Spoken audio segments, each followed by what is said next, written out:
Euzubillahimineşşeytanirracim. Bismillahirrahmanirrahim.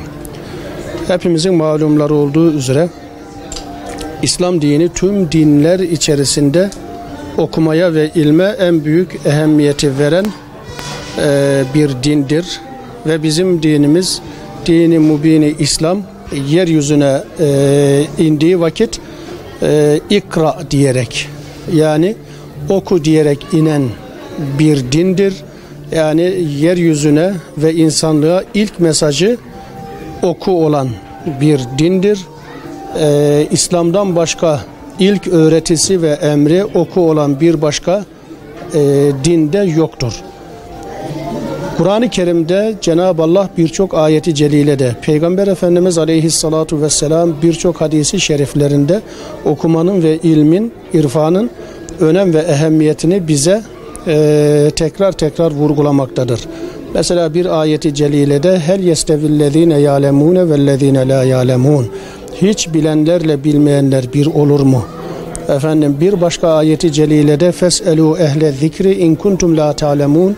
Eğer bilmiyorsanız bilenlere sorun gibi. Daha birçok yine bir başka ayeti celilede Cenab-ı Allah'a en saygılı olanların, Allah'tan en fazla korkanların ilim sahibi, ilim adamları, bilgi sahipleri, bilginler olduğunu yine Rabbimiz Kur'an-ı Kerim'de bizlere bildirmektedir. Ve Peygamber Efendimiz Aleyhissalatu vesselam hadisi şeriflerinde ilim, hikmet Müslümanın yitiğidir. Onu nerede bulursa alır. Bir başka hadis-i şerifinde ilim Çin'de bile olsa gidip onu alın buyurmak suretiyle dinimiz bize ilmin ve irfanın önem ve ehemmiyetini vurgulamakta. Peygamberimiz ve bütün peygamberlerin, birçok peygamberlerin, sahabenin dualarının en başında gelenlerinden birisi de Allahümme Rabbi zidni ilma. Allah'ım ilmimi ziyade et. Yani hem ilme ehemmiyet, önem vermiştir ve bununla beraber de her daim dualarında Cenab-ı Allah'tan ilimlerini ve irfanlarını ziyade etmesini, artırmasını dua etmiştir. Bütün peygamberler ve sahabe-i kiram efendilerimiz. Ve insanlık tarihine baktığımız zaman da insanlığın hayatını kolaylaştıran, yaşamını kolaylaştıran her türlü ilmi buluşları, icatları gerçekleştirenlerin de ilim sahipleri olduğunu müşahede etmekteyiz.